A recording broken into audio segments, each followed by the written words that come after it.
Creative thinking process. Think outside the box.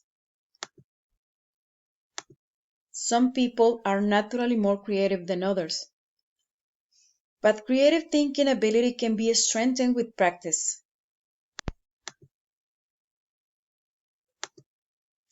Creative thinking process involves 4 stages: preparation, incubation, illumination, verification. Preparation. In this stage, the thinker formulates the problem and collects the facts and materials considered necessary for finding new solutions. Incubation. During period, some of these ideas that were interfering with the solution will tend to fade.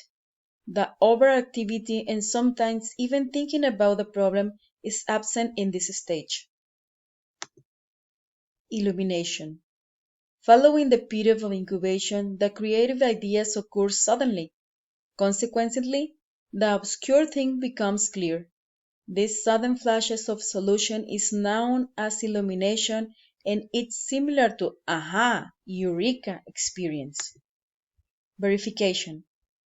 Though the solution is found in illumination stage, it is necessary to verify whether the solution is correct or not.